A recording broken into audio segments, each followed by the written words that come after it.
Bonjour à tous, je vous retrouve pour une nouvelle vidéo et cette fois j'avais envie de vous parler de l'éveil de conscience et de notre perception du travail à travers cet éveil de conscience. Quand on commence tout ce cheminement intérieur d'éveil de conscience, ou même quand on est déjà bien engagé sur ce chemin, il arrive un moment où cela peut être difficile de consacrer une grosse partie de sa vie à réaliser des tâches qui n'ont pas forcément de sens. Et il peut y avoir cet élan, cet appel intérieur à venir se mettre au service de la vie, à devenir utile au monde, à prendre soin du monde.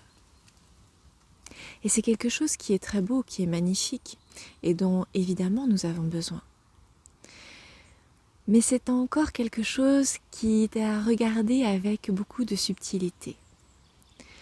Parce que souvent, cet élan, il obéit avant tout à une attente, à une image que peut avoir le personnage de la vie spirituelle, et cela peut devenir une forme de résistance à la vie au lieu de se mettre au service de la vie.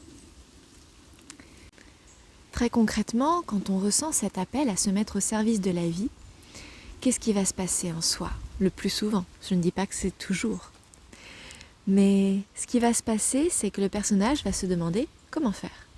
Comment est-ce que je vais faire pour transformer ma vie ou transformer mon travail et que cela corresponde à l'image que j'ai d'une vie spirituelle. Et cela peut mener, par exemple, comme ça a été le cas pour beaucoup de personnes, à des reconversions. À des reconversions pour devenir thérapeute, médium, bref, tous les métiers du bien-être, tous les métiers de la nature, tous les métiers qui ont du sens pour l'humain. Ça, c'est le personnage. C'est le personnage parce qu'il se dit que pour être au service d'eux, il doit faire quelque chose et qu'il doit créer, qu'il doit se former, qu'il doit agir, qu'il doit transformer quelque chose. Et cet élan, finalement, même si à la base il venait de l'étincelle, même s'il venait de cet appel profond intérieur, de cet élan de vie, eh bien, il est récupéré par le personnage. Récupéré et détourné, parce qu'il se dit que pour être au service, tout en pouvant continuer à vivre dans ce monde, eh bien, il va devoir créer une activité, qu'il va devoir se former, comme je disais, qu'il va devoir devenir quelque chose d'autre et faire quelque chose d'autre. Et ça, c'est une phase par laquelle on est nombreux à passer, et je m'inclus dans le lot. Pardon pour le son. Et je m'inclus dans le lot parce que ce que je vous partage fait partie aussi de mon expérience personnelle. Mais c'est important de voir qu'à un moment, cette manière d'appréhender les choses, cette vision des choses, est celle du personnage. Et que ça répond à un certain nombre de mécanismes, à un certain nombre de croyances. Et que se mettre au service de la vie passe par quelque chose de bien différent que de faire quelque chose, que de créer un travail en adéquation avec ce que le personnage voudrait vivre. Se mettre au service de la vie, c'est aussi accepter que la vie ne fait pas d'erreur, que la vie nous propose toujours exactement ce dont nous avons besoin dans l'instant pour évoluer, pour grandir, pour apprendre, pour expérimenter. Et que si nous avons cet élan de se mettre au service, que si nous avons cet élan de créer quelque chose qui peut être beau pour le monde, ce n'est pas là la question, eh bien, ce n'est pas au personnage de prendre les choses en main. Ce n'est pas au personnage de chercher le pourquoi du comment et de qu'est-ce que je dois faire et de tous ces questionnements habituels liés au personnage. Et que ça peut être plus long que ce que le personnage pensait, que ça peut être une voie différente que celle que le personnage aurait choisie. mais c'est celle que la vie propose. Et cette voie, ce chemin qui peut être proposé par la vie est souvent bien différent de ce que le personnage aurait voulu, aurait choisi. Et c'est là qu'en fait la magie opère. Ce n'est pas dans l'illusion d'une vie parfaite voulue par le personnage, mais c'est dans ce que nous propose la vie à chaque instant, et y compris dans notre travail. Et je comprends, pour l'avoir vécu, que le monde professionnel actuel est violent envers l'humain. Il passe son temps à contraindre l'être. Lorsque l'on passe la porte de notre travail, de notre bureau, de notre entrepôt, quel que soit le travail que l'on effectue, dès que l'on passe la porte de l'entreprise, l'être humain n'entre plus en compte. La seule chose qui compte, ça va être d'effectuer des tâches. Et ça, c'est violent pour l'âme. C'est violent quand on a cet éveil spirituel, quand on a cette appétence à se mettre au service d'eux, d'être confronté à cette réalité. Et parfois, c'est même cette réalité qui vient amener cet éveil spirituel et cet élan. Et du coup, pour le personnage, ça peut être difficile à vivre de se dire que, en fait, en vivant cette situation, il se met au service de la vie. Pour lui, l'éveil spirituel, ces prises de conscience vont lui amener une solution pour sortir de cette réalité violente.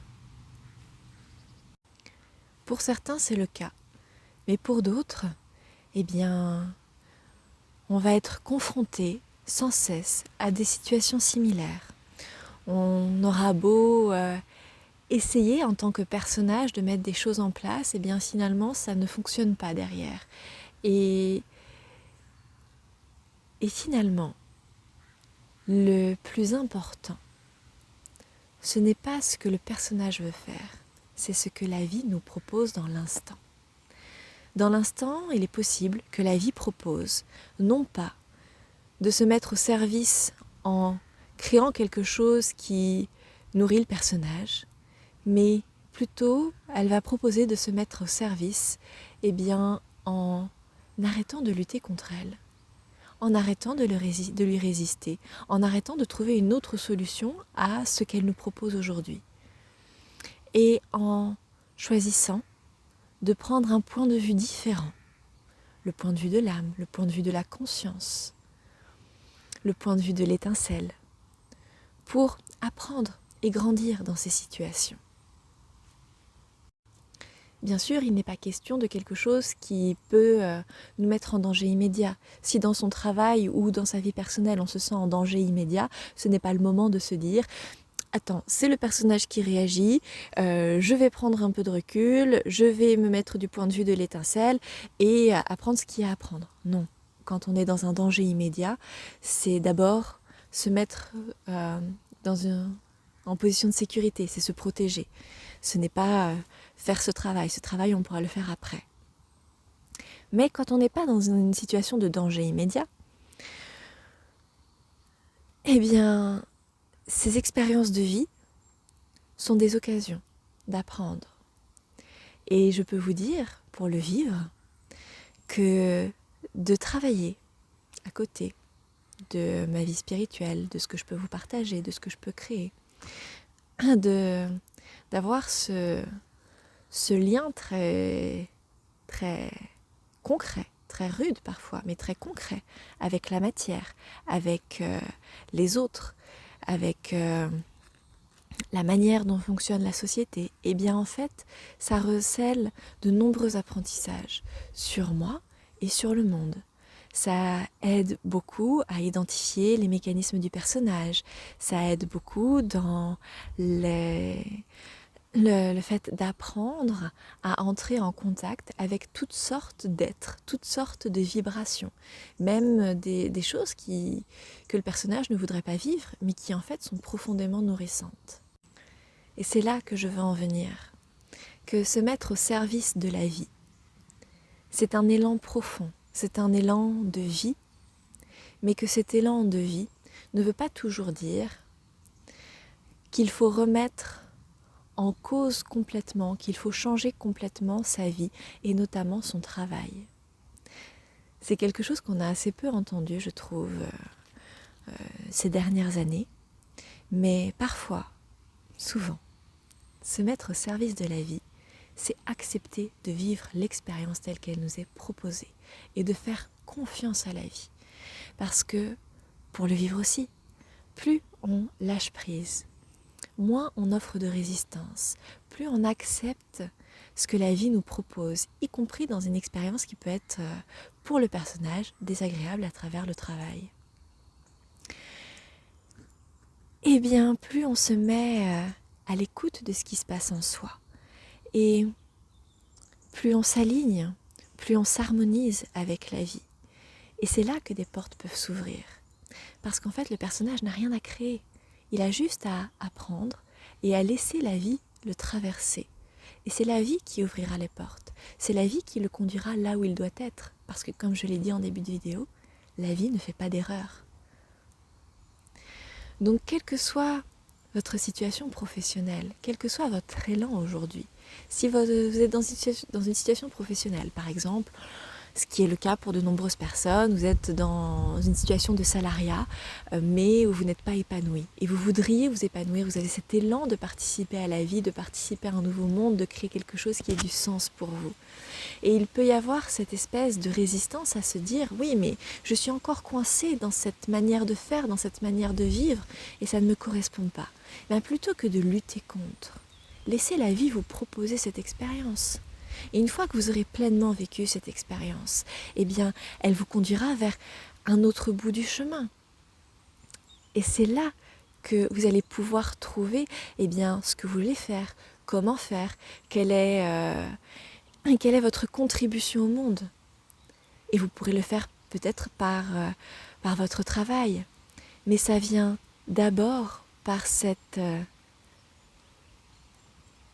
coopération, cette harmonisation avec ce que la vie vous propose. Voilà.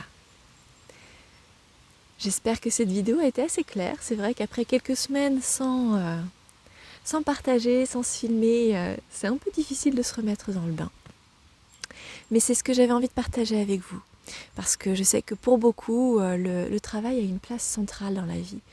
Et que l'éveil spirituel eh bien, va amener tout un tas de questionnements, une envie de vivre autrement, de participer autrement au monde. Et je pense que la plus belle des leçons, c'est de se rappeler que la vie ne fait pas d'erreur et de la laisser nous montrer, la laisser nous conduire, nous guider. Et nous trouverons ainsi ce qui résonne vraiment pour nous et comment nous pourrons contribuer à la vie. Je vous souhaite une bonne journée. Et je vous dis à bientôt.